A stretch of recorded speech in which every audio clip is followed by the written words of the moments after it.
একটা বন যেটা বছরের একটা সময় পানির নিচে হারিয়ে যায়। গাছগুলো দাঁড়িয়ে থাকে পানির মাঝে, আর নৌকায় করে আপনি ভেসে যান ঠিক যেন এক অন্য জগতে। এটা কোনো গল্প নয়, এটা বাস্তব। এটা রাতারগুল সোয়াম্প ফরেস্ট।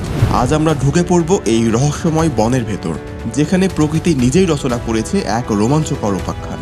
প্রস্তুত তো? তাহলে চলুন শুরু হোক আজকের অভিযান। এখানে যে নৌকা ঘাটটা দেখতে পাচ্ছেন, এখান থেকেই মূলত আমরা নৌকা ভাড়া করে রাতারগুল সোয়াম্প ফরেস্টে যাব। সিলেট থেকে সিএনজিতে করে এসে আমরা এই ঘাটেই নেমেছি। এখন ট্রাই করছি কতটা কম খরচে একটা নৌকা ভাড়া করা যায়। এরা এখানে নৌকা প্রতি 800 টাকা করে বলছে, তবে অনেক বার্গেনিং করেও খুব লাভ হয়নি। আমরা 750 টাকা দিয়ে একটা নৌকা ভাড়া করেছি। এখান থেকেই আমরা আমাদের জার্নি শুরু করলাম। বেসিক্যালি এই নৌকাগুলোতে সর্বোচ্চ 5 থেকে 6 জন যাওয়া যায়। আপনারা যারা সিলেট এসে রাতারগুল আসতে চান, তারা ভোলাগঞ্জ সাদা পাথর যাওয়ার দিন রাতারগুল প্ল্যানে রাখতে পারেন, কারণ সিলেট থেকে সাদা পাথর যাওয়ার পথেই রাতারগুল পড়ে। রিল্যাক্স ট্যুর করতে চাইলে একেবারে সিএনজি রিজার্ভ নিতে পারেন। সেই ক্ষেত্রে খুব ভালো করে দামদর করে নেবেন। আমাদের নৌকাটি যে পথ দিয়ে যাচ্ছে, এখানে মূলত পানি এখন খুবই কম। নৌকা চলাচল করার জন্য এখানকার কর্তৃপক্ষ বাঁধ দিয়ে পানি আটকে রেখেছে, যাতে পর্যটকরা নৌকায় করে মূল স্পটে যেতে পারে।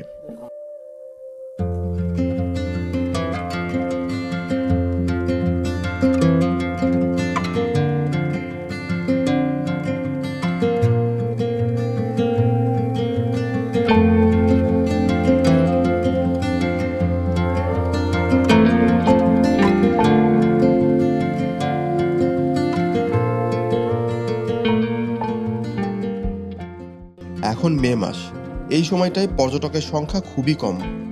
প্রথমে গরম লাগলেও যতই ভেতরের দিকে যাচ্ছি, গরমটা কমে যাচ্ছে। সত্যি বলতে প্রকৃতি সব সময় সুন্দর। এক একটা সময় এক একটা ঋতুতে আসলে প্রকৃতি বিভিন্ন রূপ ধারণ করে। যেমন বর্ষায় এখানে প্রচুর পানি থাকে, আর যে গাছগুলোকে দেখতে পাচ্ছেন, এগুলোর অর্ধেকটা পানির নিচেই থাকে। আজ আমি আপনাদের দেখাতে চলেছি গ্রীষ্মকালে রাতারগুল কেমন থাকে। বন্ধুরা, ভিডিওটি ভালো লাগলে লাইক এবং কমেন্ট করবেন, আর চ্যানেলটা সাবস্ক্রাইব করতে ভুলবেন না।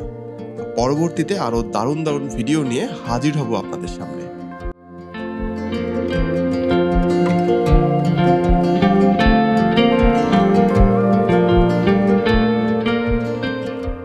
এখানে যে গাছগুলো দেখতে পাচ্ছেন, এগুলোর বয়স 100 বছরেরও বেশি। চারিদিকটা এত বেশি নির্জন এবং ঝিঝি পোকার ডাক, সত্যি বলতে এখানে যেই আসবে মুগ্ধ না হয়ে পারবে না। মনে হচ্ছে এখানে আমরা ছাড়া আর কেউই নেই। বর্ষায় এখানে প্রচুর পর্যটক আসে, তখন চাইলেও কিন্তু চমৎকার এই নির্জন পরিবেশ পাওয়া যায় না। তখন নৌকা ভাড়া করতেও বেশ বেগ পেতে হয়।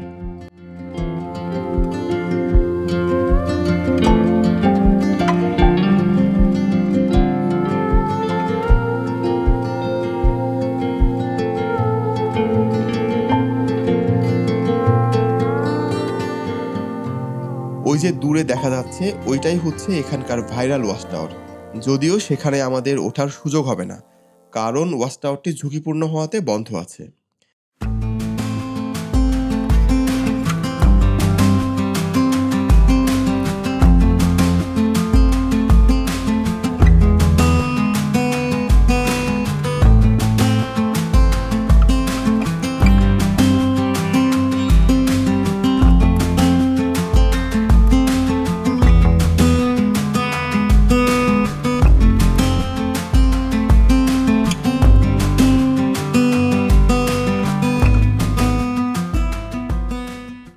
রাতারগুলের যে মূল পয়েন্ট, আমরা মূল পয়েন্টের কাছাকাছি চলে এসেছি।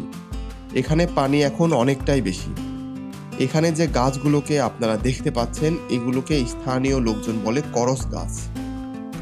গাছগুলো শেকড় মাটি থেকে ওপরে থাকে।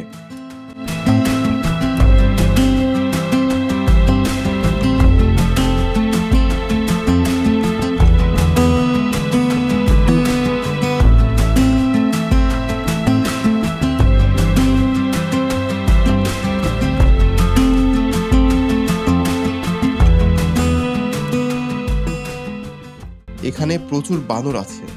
আমি ট্রাই করব আপনাদের বানরগুলোকে দেখানোর জন্য। বর্ষায় এলে আপনারা দেখতে পারবেন গাছের এই শিকড়গুলো সম্পূর্ণটাই পানির নিচে। তখন নৌকায় করে ভেসে থাকতে দারুণ লাগে।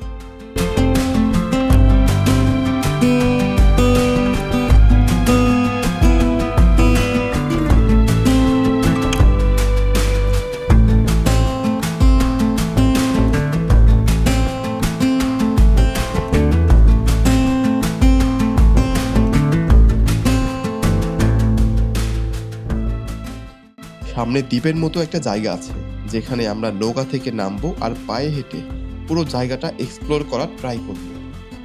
এই জায়গাটিকে দ্বীপের মতো বলছি কারণ এই জায়গাটির চারিদিকেই পানি।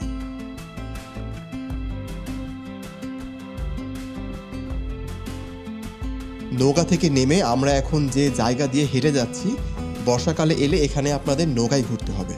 তবে গ্রীষ্মকালে এখানে এসে বনের মধ্যে হেঁটে বেড়ানোর কিন্তু আলাদা একটা মজা আছে। অনেকে এখানে গ্রুপ ট্যুর করতে এসে নাইট স্টে করে। বনের মধ্যে ক্যাম্পিং করে থাকা একটা দারুণ এক্সপেরিয়েন্স।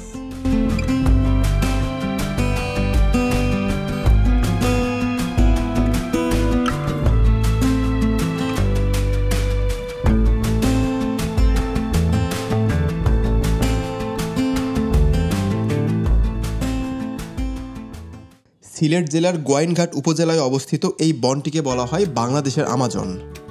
৩৩২৫ একর জায়গা জুড়ে বিস্তৃত সোয়াম্প ফরেস্ট বা জলাবনটি বাংলাদেশের একমাত্র মিঠাপানি জলাবন হিসাবে স্বীকৃত। রাতারগুল বনটির সৃষ্টি মূলত গোয়াইন ও ভেলাউড়া নদীর বন্যার কারণে। বর্ষাকালে এই বনটির বেশিরভাগ এলাকা পানির নিচে চলে যায়। তখনই এটি হয়ে ওঠে আরও মোহময়। পানির নিচে দাঁড়িয়ে থাকা বড় বড় করস গাছ যেন অদ্ভুত এক দুনিয়ার দরজা খুলে দেয়। ১৯৭৩ সালে বাংলাদেশের বন বিভাগ রাতারগুলের কিছু অংশকে সংরক্ষিত বন ঘোষণা করে। এরপর ২০১৫ সালে এটি পর্যটন স্পট হিসাবে আনুষ্ঠানিকভাবে জনপ্রিয়তা পেতে শুরু করে। বর্তমানে এটি বাংলাদেশি ও বিদেশি পর্যটকের কাছে একটি অন্যতম আকর্ষণ।